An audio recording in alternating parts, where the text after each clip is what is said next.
Bonjour Bissom, je m'appelle Bénédicte Keck, je travaille à l'Office pour la langue et la culture d'Alsace et de Moselle depuis 10 ans. Par ailleurs, je suis comédienne amateur au Théâtre alsacien de Strasbourg. Qu'est-ce que je peux encore dire que ma langue familiale c'est l'alsacien et que c'est la langue que je transmets à mes filles. On peut tout dire en alsacien. On peut absolument tout dire, on peut tout exprimer, on peut vraiment pas réduire à l'alsacien. L'alsacien a une langue, déjà pas uniquement une langue orale, ça c'est sûr, et puis effectivement pas uniquement une langue privée, on va dire de la sphère privée.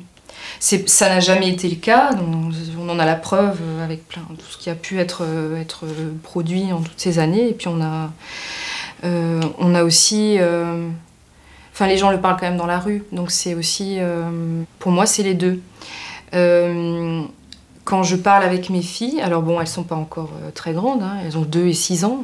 On peut pas dire qu'on a des grandes conversations philosophiques, mais quand même déjà un peu. J'ai aucun souci à... Alors ça m'arrive des fois de buter sur un mot, parce que je connais pas, ou j'ai pas jamais utilisé ce mot-là en alsacien, ou... Mais dans ce cas, j'ai à cœur soit de le déterrer, de le redécouvrir, soit de le... Mais je ne m'empêche pas de parler de sujets avec ma fille parce que je me sentirais peut-être pas à l'aise dans ce domaine-là. Mais c'est aussi parce que je ne parle que cette langue-là à la maison. Et par la force des choses, il y a des sujets peut-être que je n'ai jamais abordés avant avec qui que ce soit, que j'aborde maintenant avec mes filles. Et où finalement, j'enrichis aussi finalement mon vocabulaire en alsacien grâce au fait que je le transmets. On travaille à l'ELCA avec une association qui s'appelle Famille Langue et qui encourage les familles, notamment origines de l'immigration, de parler leur langue maternelle plutôt que de parler un mauvais français. Et là, on ne peut pas parler de choix puisque là on est sur, on parle sa langue maternelle parce que finalement c'est la seule langue dans laquelle on est compétent. En Alsace, on n'a plus ce cas. On n'a plus de parents aujourd'hui qui mettent des enfants au monde et qui disent moi je lui parle alsacien parce que c'est la seule langue que je maîtrise vraiment. Non. Donc ceux qui le font, c'est effectivement un choix. Il y a un côté militant. Je me dis, les ambassadeurs, j'aime bien utiliser ce terme, les ambassadeurs des autres langues que l'alsacien sont suffisamment nombreux autour de mes filles. Les ambassadeurs de l'alsacien, il n'y en a presque pas autour d'elles. Pour moi, c'était évident que je devais avoir ce rôle d'ambassadrice de l'alsacien pour elles. En descendant d'un cran, je suis tout simplement une maman, sans aller jusqu'à dire que je suis une ambassadrice, mais je suis une maman dont la langue maternelle c'est l'alsacien et ça fait partie de moi. Pour moi, quand je parle en alsacien avec mes filles, quand je parle en alsacien de manière générale, pas qu'avec mes filles, il se passe quelque chose d'autre en moi que quand je parle français ou quand je parle allemand ou anglais, qui sont pour le coup des langues que j'ai apprises après. Il se passe quelque chose d'autre. Et c'était évident que... Alors c'est un choix, oui, mais d'un autre côté, il y a des choses que je ne me serais pas vue leur exprimer en français. Même si c'est une langue où j'ai une compétence égale, peut-être, voire même peut-être supérieure, parce que je l'utilise forcément un peu plus, le français. Mais il y a des choses qui se passent pas juste dans les mots qu'on produit, mais dans son fort intérieur, quand on parle en alsacien. Et il y a des choses que, l'amour, plein de choses qui ont attrait à l'amour maternel, pour moi, ça ne pouvait que passer en alsacien. Ça ne pouvait qu'être authentique en alsacien, parce que moi-même, je l'ai reçu petite en alsacien. C'est une langue... J'ai toujours plus ressenti l'amour moi-même de mes parents quand ils me parlaient alsacien que quand ils me parlaient français. Même si c'est une langue qui est parfaitement maîtrisée dans la famille, pour moi, il y a toujours une distance. C'est... Langue parfaitement maîtrisée ne veut pas dire langue de cœur, ne veut pas dire langue maternelle, ne veut pas dire langue avec laquelle on a envie. Je parle beaucoup français, mais... c'est pas forcément une langue que j'ai... c'est pas la langue que j'ai le plus de plaisir à parler.